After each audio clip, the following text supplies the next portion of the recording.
बार्शी शहर पोलीस ठाण्याच्या हद्दीत सार्वजनिक रस्त्यावर हातगाडी उभे करून रहदारीस व वाहतुकीस अडथळा निर्माण करणाऱ्या 4 विविध व्यक्तींविरुद्ध पोलिसांनी 8 मार्च 2026 रोजी कायदेशीर कारवाई केली आहे। या मोहिमेत पोलिसांनी भारतीय न्याय संहिता 2023 च्या कलम 285 नुसार गुन्हे दाखल केले असून यात प्रामुख्याने खाद्यपदार्थ आणि वस्तू विक्री करणाऱ्या हातगाड्यांचा समावेश आहे। पोलीस निरीक्षक यांच्या मार्गदर्शनाखाली वाहतूक शाखेचे कर्मचारी पेट्रोलिंग आणि वाहतूक नियमन करत असताना ही कारवाई करण्यात आली।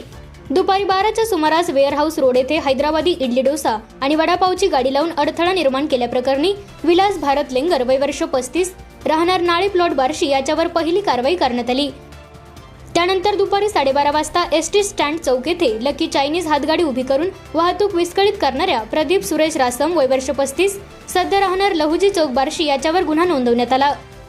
दुपारी 1 वाजण्याच्या सुमारास पांडे चौक येथे टोपी रुमाल आणि गॉगल विक्रीचा हातगाडा लावून रस्ता अडवणाऱ्या अंकुश कृष्णा शिंदे वय वर्ष 56 राहणार बगले बरड सोलापूर रोड बार्शी याच्यावर कारवाई करण्यात आली।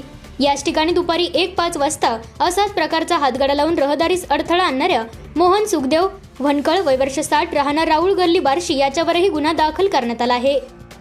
या प्रकरणांमध्ये पोलीस कॉन्स्टेबल दत्तात्रय गोरख शिंदे आणि मोहन अर्जुन कदम यांनी फिर्यादी दिल्या असून पोलीस हवालदार विलास दशरथ अडसूळ यांच्याकडे पुढील तपासाची जबाबदारी सोपवण्यात आली आहे।